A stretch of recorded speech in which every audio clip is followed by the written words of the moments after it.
Japan up close. I first came to Japan at the end of the 1970s as a correspondent for a Swedish newspaper. The plan was that I should stay for 1 year, but I stayed on for 3 years. I had a very good time. I enjoyed it. And the work as a journalist, I think, is a very good thing for a young person, because anything you're interested in, you can write an article about, and you go around and meet people and ask them questions and actually learn a lot about Japan during that time. One of my main research interests is about Japanese ODA, Development Cooperation. And very quickly when I came to Osaka, I got in contacts with Japanese and other foreign scholars in Japan who were working on this topic. And we started a small research group on Japanese ODA. This was very enriching. I think ODA is a very, very difficult area where you can not always calculate effectiveness, because it's difficult to measure. Of course, if there is a bridge that has to be built, for example, you can see whether it's built and whether there is any people going over the bridge. But besides infrastructure, where Japan has been spending most of its money and been very strong in the field of ODA, there is also a big soft part where you can teach Japanese, you can teach coast guards how to act and how to guard in the archipelagos or in the Pacific Ocean against pirates. And we also have some cooperation outside the coast of Somalia in Africa between Japanese and European troops to protect against pirates. This, I think, has been very, very effective. Other parts are not that effective. And of course, the basis for giving ODA is that there is peace and security in the countries that receive it. Otherwise, it's like spending the money and then there's a new war and it was worth nothing. So this is a very important, I think, the peace and security field and post-war rehabilitation and build-up is one of the areas where Japanese ODA have been effective to a certain extent. I also think that the exchange of students, giving third world countries students the possibility to go to Japan and see what society is like there, gives an image of what the developed country is. And this should certainly be important, an important part of Japanese ODA. It's also a diplomatic tool. It gives Japanese diplomatic offices abroad and even in the foreign ministry in Japan a chance to communicate directly with leaders in foreign countries.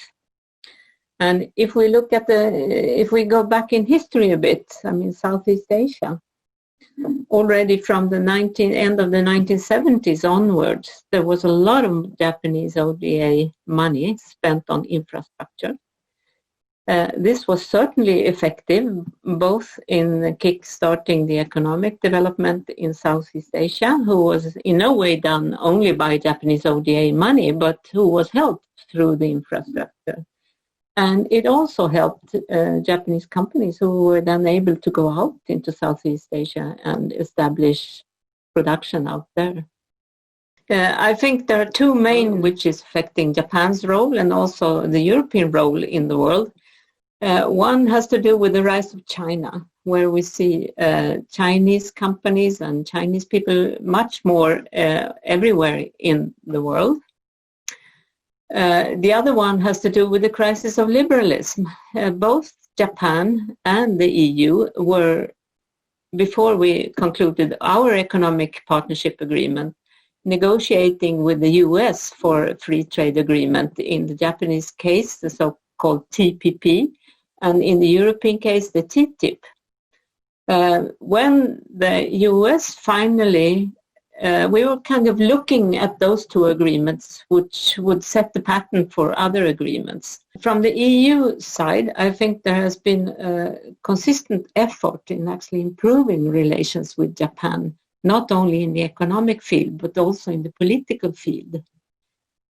We are kind of like-minded countries that need to keep together in this new world environment, where relations with China, to mention one, has not been all that.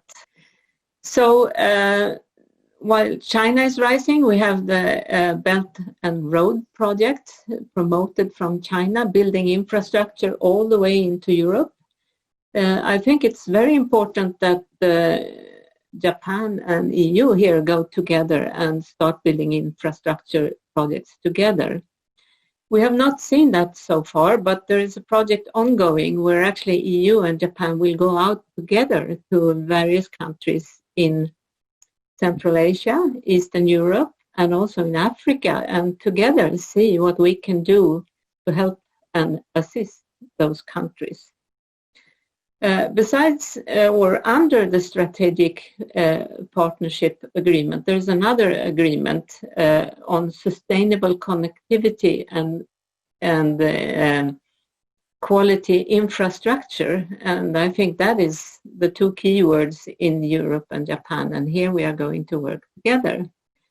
Concerning COVID-19, yes, we have to see what kind of infrastructure is needed, but one of the areas where we already have had some breakthrough is actually in digitalization, where there is an agreement where EU and Japan can exchange data without any problems, promising to keep the security of the data.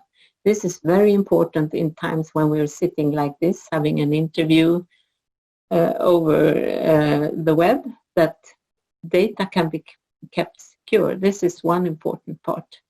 I also think that the strategic partnership agreement, it talks about cooperation in the security field. This will materialize, but it will not be troops being sent out from Japan and EU together. I mean, EU don't even have a common military, and Japan is not that keen on sending troops abroad, but it will be in the wider field of security, such as data. Also, space security is a field where cooperation is increasing, food security, and of course, health security. Japan was very quick to put up a web page. JICA did that on COVID-19 and how it was spreading, and come with some advice on how to combat COVID. I think that is something that we will have to do more on a global basis, and where also EU and Japan can cooperate. We can also send doctors out and advise in the third world as a kind of cooperation, assisting. This way we assist the third world countries like in Africa on how to combat COVID. We also assist ourselves because we don't want COVID to continue and to spread back to Japan and Europe again.